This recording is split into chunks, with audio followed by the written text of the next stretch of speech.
Hello, this is Christian from Watch Guy Co UK, and we're going to take apart a movement today. This is a Sea-Gull ST2130, which is a clone of the ETA2824-2. We'll start off with the rotor for the auto winder. There we go. I take the screw off. And I'm going to put all my screws straight into my baskets for the cleaning machine. Right, next step here is the auto winder bridge. The screws of the auto winder bridge are blued, so you can tell them apart. All other screws are polished, and the auto winder bridge screws are blued. You can see that here. Put the screws into the basket, and now I can take the whole auto winder bridge off. We're going to take that apart later, but you can sort of see the two reverser wheels. Okay, now we're at movement level. The next step is to open up the balance jewels. That's a bit fiddly. I normally do that under the microscope, but I can't film that at the same time, so we're gonna do it without a microscope today. There we go. That's the shock spring removed. There we go. Goes into the cleaning basket, and now I have to take the jewels apart. There we go. There is the cap jewel, and there's the top balance jewel.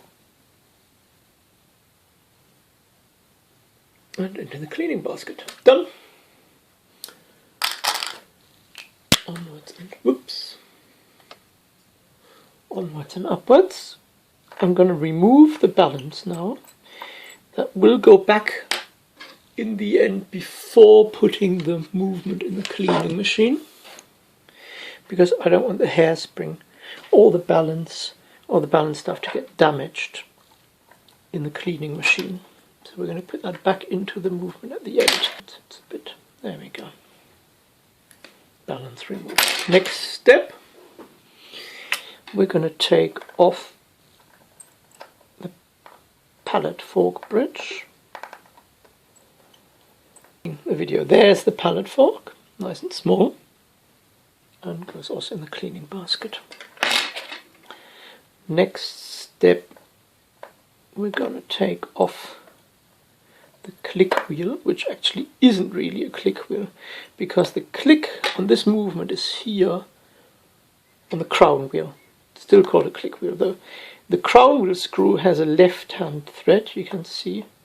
I turn it the other way to open it up. We can now take off the click wheel,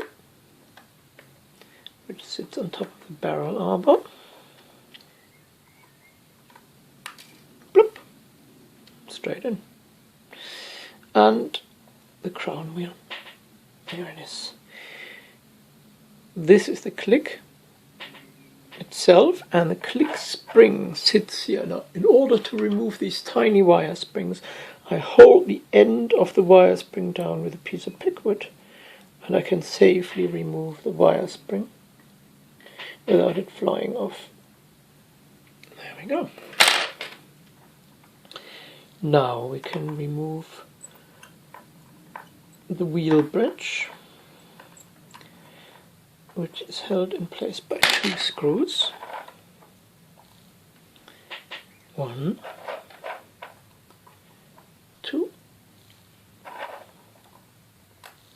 and there's the wheel bridge.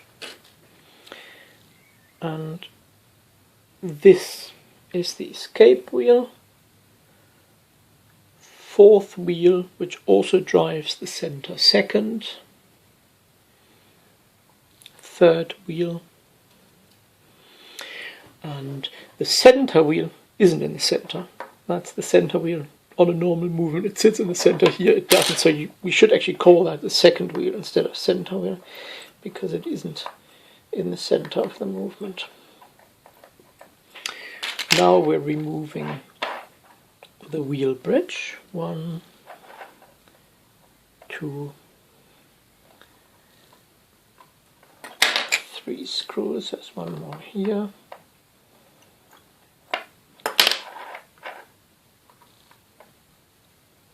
And off goes the wheel bridge. This little lever is the stop lever for this hacking second feature. The barrel and the center second wheel, whatever we're going to call that. We've pretty much cleared the top plate now. We'll take that apart later. Now we turn the movement around and start on the bottom plate. I start off with the hour wheel.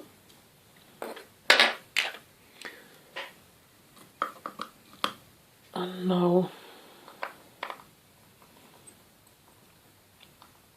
we will remove the date ring. There are 2 parts holding the date ring. This cover for the keyless works.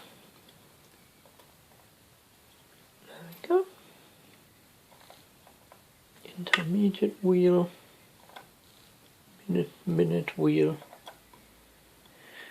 and this little wheel is the quick set wheel for the date ring. And on the other side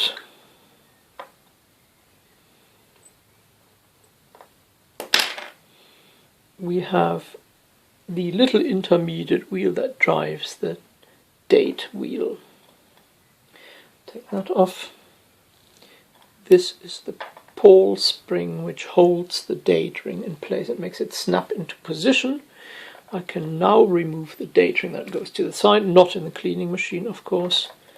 The date changer wheel. And there we go. Well, it's not really a cannon pinion, but it's got the cannon pinion still.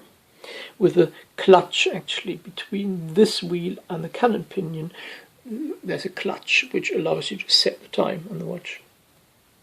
Right. Last but not least, well, we're not last yet. The bottom jewel gets the same treatment.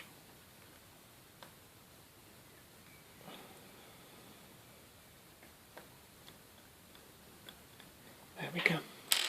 We've removed the shock spring, and I can take the shock spring up, put it into a cleaning basket, and now we will separate, hopefully separate the top jewel. There we go, cap jewel,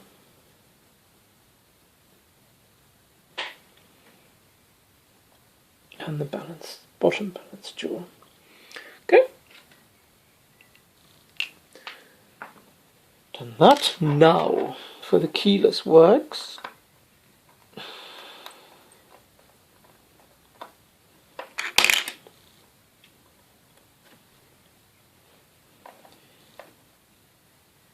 We are the set lever spring, clutch lever, set lever,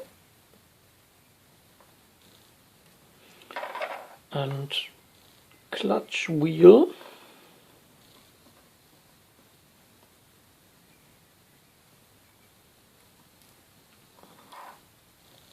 clutch wheel, and the winding pinion, winding stem, and we've cleared the whole movement. Everything removed from the bottom plate, everything removed from the top plate. Now for the cleaning machine, as I said before, we will take the balance and we will put it without the jewels in its position. Means it's fairly loosely in there, but it's held firmly enough that it can't be damaged during the cleaning, because the cleaning machine does quite a bit of moving around. So if you would put the balance just like that with the hairspring into the cleaning machine, you would surely damage the hairspring. Make sure that the balance wheel moves freely. Okay, and that's screwed down, and we can put that into the cleaning machine. Now we move over to the barrel. To open up the barrel, we just use our hand, just like that.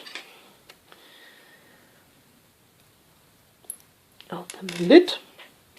Lid goes into the cleaning machine. Now we have to remove the barrel arbor. There we go, barrel arbor. And last but not least, the mainspring. There we go. That's the barrel. And this is the mainspring. We would, of course, normally replace that mainspring. Every time we service a movement, we put a new mainspring in. As this movement is brand new, we're not going to do that. And you can tell this mainspring is actually in pretty good nick. So it goes back in the cleaning basket. We put our baskets together. Very important not to forget the little cover here, and the cover on top, and we're ready for the cleaning machine.